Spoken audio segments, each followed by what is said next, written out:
Hello folks, I'm Jason Wyke of CITV and welcome to a very special episode of PW Personalities. So before starting to talk about anything, I want to first express an extreme amount of gratitude to an individual that we're interviewing today. I myself, as an aspiring broadcaster, the different people we have behind this camera and the amazing people we have working with us on CITV would not be able to do anywhere near what we do here on a daily basis. And the amazing technology and different editing techniques that we have for this program, we would not be able to do without the contributions of this individual, no other than Dr. Michael Christian, our superintendent. It is an honor to have you on today. Thank you very much. Pleasure to be here. So I guess we'll start this the way that I always do. Where did you grow up? Did you grow up in Colonial? I did not grow up in Colonial. I grew up nearby in North Wales, over in the North Penn area. So only about 20 minutes away. And then, so for college, obviously being a doctorate, you've been at school for some time. Where did you start off at college? Many schools. I went to undergrad at Muhlenberg College up in Allentown. And then I did graduate work both at Arcadia and Penn State. And then I received my doctorate from Wilmington University in Delaware. That's pretty special. Is there any particular memories from any of those schools that you'd like to highlight? Oh gosh, it was a lot of school, all worthwhile. Definitely enjoyed my time at Muhlenberg. It's where I met my future wife. Oh, wow. That's probably my fondest memory. That's fantastic. A lot of studying, I'm sure, as well. Absolutely. And so becoming a superintendent, I'm sure there's a lot of different steps in the process. So did you originally get a degree in education? So I started out as an English teacher, taught for several years in the Methacton School District, and then decided to go into administration and took the extra classes to get credentials to be a principal. So I was an assistant principal, assistant superintendent, and finally superintendent. So, but I loved my time in the classroom teaching high school English at Methacton High School. Where was the first school you were a superintendent for? Garnet Valley in Delaware County. And then after that, you worked at O&J Roberts, correct? Correct, in northern Chester County. And so with coming here to Colonial, was there any reason in particular? Was there a vacancy or anything of that nature? So a combination of things. Dr. Gorodetzer retired, so there was a vacancy. I live about 20 minutes away, about 7-8 miles away. And I knew that Colonial had a wonderful reputation, not only academically, but also in the arts and athletically. And it seemed to be a great fit in an area where I've grown up and have roots.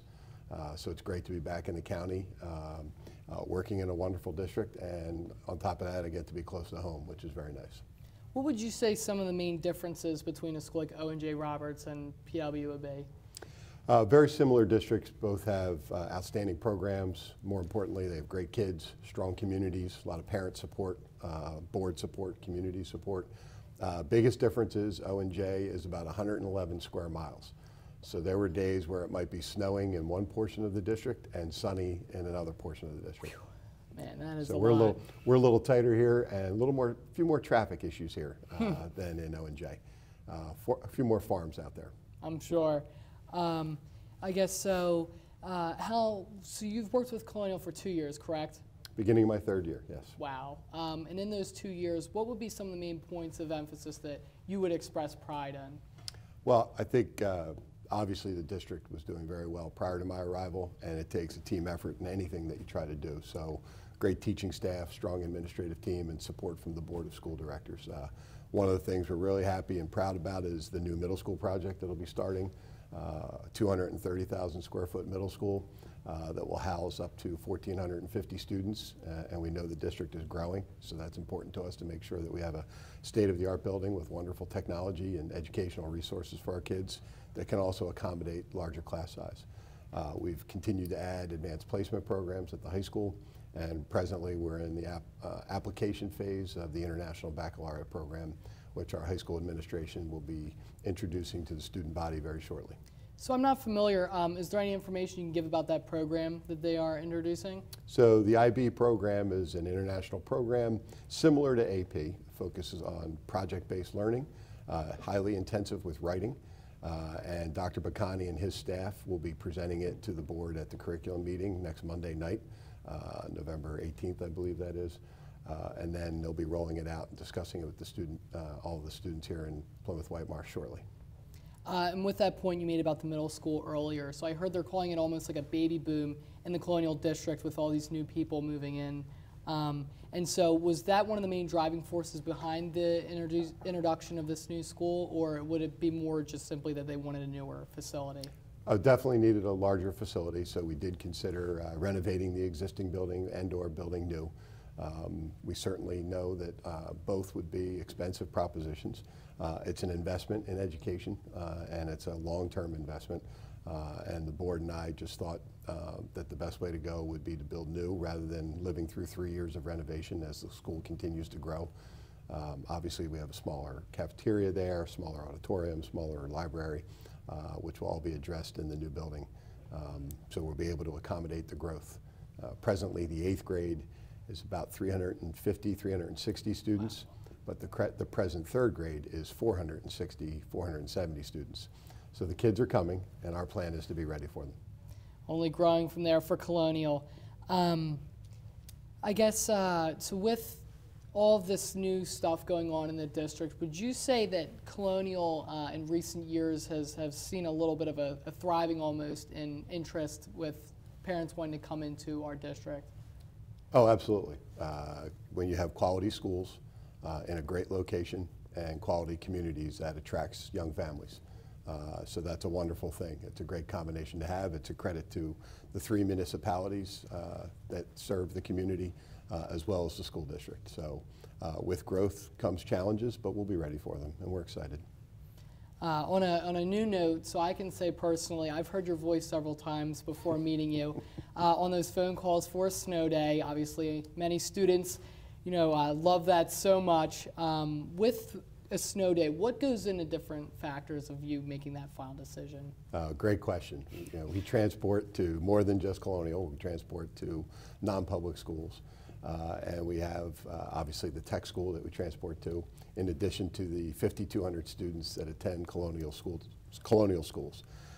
So usually I get up about 4:30 in the morning, sometimes earlier, get in my car and I drive down, and along with representatives from our facilities department and transportation department, we speak with the local authorities about road conditions, obviously watch the weather report, and then we try to make a decision by about 5:15, 5:30, because we know parents need to be prepared and need to plan their day in case we have to close schools. I'm not sure how many superintendents still drive around in the snow, but I think if I'm making that decision, I should be part of the process. So never an easy one, and we err on the side of caution. Exactly, and you're taking a more hands-on approach to it compared Sure. to just simply looking at a report. I really respect that. I mean, definitely, because you're putting a little bit of extra effort in there to really ensure our safety. In addition, with safety being said, sometimes students have different opinions they like to voice. So with the new speed bumps that are currently in our lot, Sure. There's been a little bit of discussion about that. So in the decision to make something like more speed bumps, what factors into that? Well, the amount of traffic we get on Colonial Drive has increased, especially with the closure of Butler Pike. And so we've had people during the day, and I know some of our drivers who come in every day may not be big fans, especially if they adhere to all the stop signs and speed limit laws. But we have had people during the day who are using Colonial as a cut through because Butler is closed. And we needed to slow them down because we wanted to make sure nobody gets hurt. Perfectly understandable, and I'm sure we wish some students would watch that and maybe take a little notice to it instead of complaining about something that's obviously for our safety. We want everybody to be safe. We appreciate everybody's patience. All right, folks, we're going to cut to a quick commercial break, and we'll be back shortly.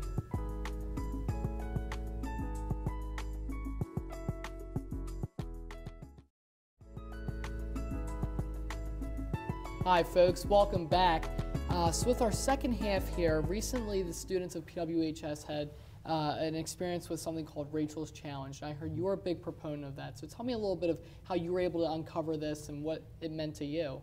Sure. Several members of the administrative team and I went to the Montgomery County Intermediate Unit about a year ago, and we heard Darrell Scott speak, Rachel's father, about Rachel's Challenge. Rachel was the first victim in the Columbine tragedy 20 years ago.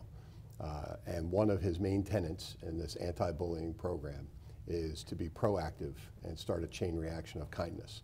We have many policies in the district that talk about safety, anti-bullying, anti-cyberbullying. Many of those are reactive. So unfortunately, when students make a poor choice, we have to react with discipline. The approach in Rachel's challenge is to be proactive and start that chain reaction of kindness and look for opportunities to recognize the good in others. And hopefully that helps provide supports for students who may be going through some difficult times. Certainly was a very powerful presentation. I know we had 2 presentations here at the high school, and then we have the Friends of Rachel, or 4 clubs. And we started initial training in that. I think it fits well with several of the other service learning groups that already exist in PW, such as ADL and clubs like that. So I think it's been well received and will continue to be so. The focus is to really hone in on the positive nature of our student body and build that trust and friendship throughout the school. I thought it was a really important program that I feel like in a time like we have today where there's so many different sensitivities going on in our society, and it's a lot of negativity on different sides. It's almost a polarizing climate that us students are raised in. Seeing something like Rachel's Challenge was really good to kind of reel us back and remind us of the simple things that people kind of take for granted, I feel like, in these times we're in now. And the representative they had was fantastic. And so with Rachel's Challenge, obviously, and you having such a hands-on approach with it, would you hope that from the future we would have a presentation every year with a representative of Rachel? Might not be Rachel's Challenge every year, but we'll follow the same themes. So if there are other programs that are positive and have a positive influence and help convey that message, we'll follow through with them. But I think we'll start with the clubs that we're, and have them really develop over time here in the high school, along with all the other wonderful service learning clubs that we have going. And so with that being said, we have so many different things here at Colonial that we pride ourselves on. I know this might be hard for you, especially that you oversee so much, but what would you say is one of the best qualities of Colonial District? I think the investment, the community investment, it's palpable in the district. And so we have parents that are heavily involved. We have alumni that come back and stay involved in the school district. The pride that the students have in school, and just the wide variety of things you can become involved with. It really, the high school has so many things that are there for the taking for students. And it's been so overwhelmingly been supported by parents, community members, the board. It's really, it's wonderful to see and wonderful to experience. And so Colonial has a lot of different things that obviously are being developed. In the future, are there any other further goals that you have besides just the middle school? Off the top of your head, of course. I know it's a little bit of a hard question. That's obviously the middle school project is going to take up quite a bit of time. I've always operated under a few basic tenets that we need to do. One is we need to provide a safe and caring environment for the 5,200 students that attend Colonial schools and the nearly 1,550 students that attend Plymouth White Marsh High School. If you don't feel safe, you don't feel cared for, you don't feel listened to, then you can't learn. Second thing, student achievement. We're founded on student achievement. So it's great that we offer all these wonderful extracurricular activities after school and clubs, but our primary responsibility is in the classroom and academic achievement. So my overall goal for all of our students is I want them to be stretched but not overwhelmed, both academically and in the other areas where they may pursue. I certainly think that you've done a great job of that, and I would say even Nice being here with productions like what we have today, we really are so fortunate to be able to have so many different opportunities here at Colonial. So being an educator, what inspired that? Did you have like a family member that was an educator, or? Yep, my mom taught for 35 years, history, phys ed, and a few other subjects, and I think it was in the blood. Makes sense. And then, so being a superintendent, was there anything specifically along the lines of when you wanted to get into administrative roles that influenced that? Great question. I was very happy teaching English and being involved in multiple activities in my career. And then I had a wonderful mentor who came to me and said, you ought to think about getting into the administrative side. And so I became an assistant principal, did the discipline that's involved with becoming an assistant principal. And that same mentor said, you ought to become a principal. It was not something 25 years ago I thought I would be, but I have the distinct pleasure of being able to say that I don't go to work every day. I get to go to school every day. I thoroughly enjoyed being a student. I loved teaching. I loved being a principal. I loved being a middle school principal. And so I've been able to say for the past 25 years that I get to go to school every day. And you get off summer, as we all do as well, right? I work during the summer, but it does slow down. It does slow down. That's good. But I'm here every day. Need a little bit of a break at least, right? We all do, every once in a while. And then, so would you say with the workload of being a superintendent that at home you're still able to be there and it's not like you're overloaded at times? Everybody has to find a balance in their life. So I'm fortunate to have a very patient family. So when I have obligations here in Colonial, they certainly understand that that's my responsibility. But I've been able to balance it. This is starting my 11th year as a superintendent, and in a couple different districts, but I've been fortunate in that respect. Is your wife in education at all, or is she in a different area? She works in the healthcare industry as a physical therapist. It's a little bit of variety there at the house. No doubt.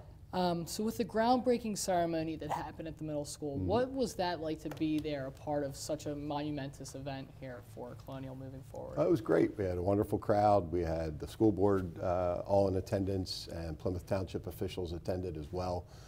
We had about 15 or 20 students there, which is a great reminder. This is who we're building the school for, so that they participated in the event.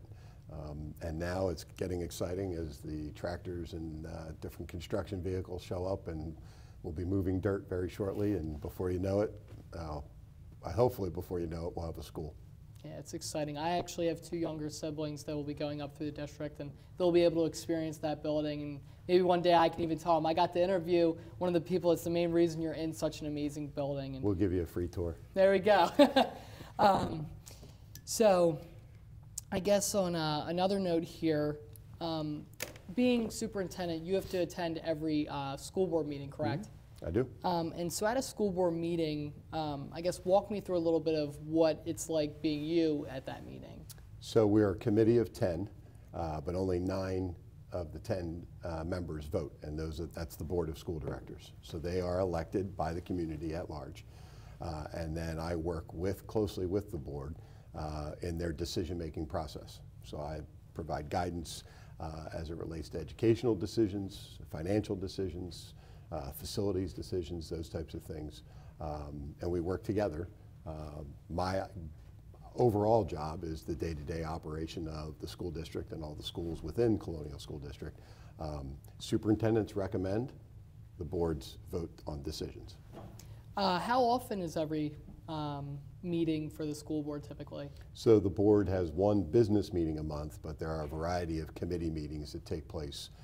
So we meet on the third Thursday for our business meetings, but there are several Mondays each month where we have smaller committee meetings. So we may just decide at one committee to talk only about facilities, or we may just talk about curriculum, as we will be next Monday night, or we'll be talking about community relations at another meeting. So the official meetings are the board business meetings, and then supported by the smaller committee meetings.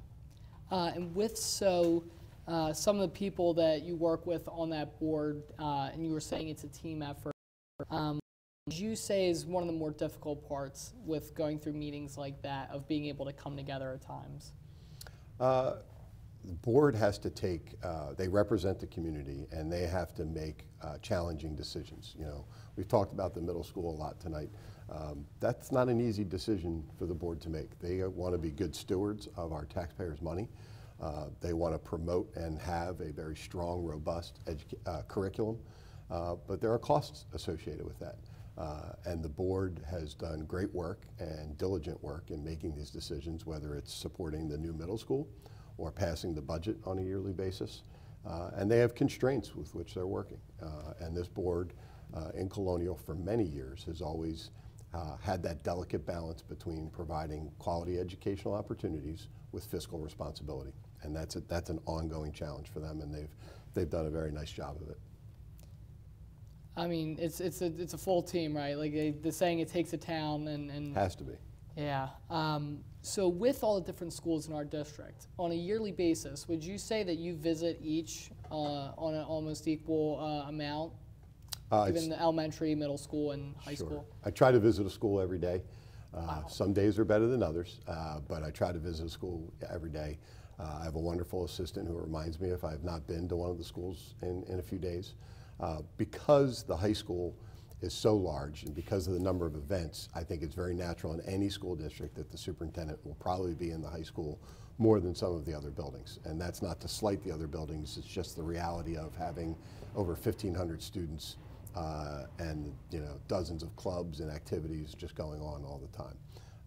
But I was at White Marsh recently for their Veterans Day Assembly, which was fantastic. And then Plymouth Elementary recently had their Veterans Day concert last Friday over at CES. So those are the great events. I love visiting schools, interacting with the staff, seeing education in action, and most importantly, seeing our students. That's really commendable that you take the time out of your already very busy schedule to visit each school. And I must say that as a student, and even going down the road, knowing that we have an administration that cares so much about our education, it really goes a long way. And I thank you for that, because I know that not every district has individuals like yourself that are so proactive in being able to ensure that we truly get the best education possible. Thanks for saying that. It's nice of you. So we've talked about a lot of positives, a lot of different notes. What would you say is the hardest part of your job? Snow days at 4 a.m.? I can only imagine. No, that's the easy answer. Making those decisions on snow days certainly can be challenging. I think the biggest challenge I have on a daily basis is when we look to hire somebody as a teacher. Snow days keep you up at night, but that's only a few times a year. When you think about hiring a teacher to work in the district, that individual is likely to work in the district anywhere between 25 and 35 years. So we're going to be impacting the lives of hundreds, if not thousands, of students. So we need to make sure that we have a rigorous process to make sure that we find the best match and find a strong teacher that fits the curriculum that we're teaching and who will work well with our students. And so I think that's one of the biggest responsibilities we have, without a doubt, is making those good personnel decisions. I think it's interesting you say that. I know you're talking about investments that you make in different other aspects of Colonial, but then also that's an investment you're making with teachers, with students, and their learning, really. And I honestly never really thought of it like that. And so with over 25 to 30 years of a teacher being here, I mean, they touch so many different lives. I can tell you that I came from a different district in 7th grade, and almost every teacher I've had since starting here has been a truly wonderful individual that in some way I will take with me later in the life. And really being able to see that difference. I came from an area in Northeast Philadelphia, and my school wasn't quite up to par. And coming here, I mean, I always make a joke. I said it was like coming into like a space world almost. It was so advanced. We had brand new computers, and even the middle school we're in now, not to discredit, is a fantastic building with an awesome staff. And again, it's just you guys do such a great job. And as we're starting to wrap up here, I guess, is there any sort of notes for the people at home that you'd like to say, or any advice, or just a message you'd like to deliver? No specific message, just we're off to a great start. I can't believe it's November already. We're very excited about all of our students' accomplishments thus far this year, and we're looking forward to continued success here in Colonial. Thank you so much for taking the time out of your day. This is definitely one of the interviews that I'll take with me for a long time, and I'm really appreciative that you took the time to conduct this with us today. Absolutely. Thank you. All right, folks, that just about does it here today for PW Personalities. Again, absolutely wonderful man here, Dr. Christian, with all the different contributions he makes to our district. And we are beyond thankful to be able to have such amazing individuals working for us students every day. That's all. Take care, and I'll see you next time.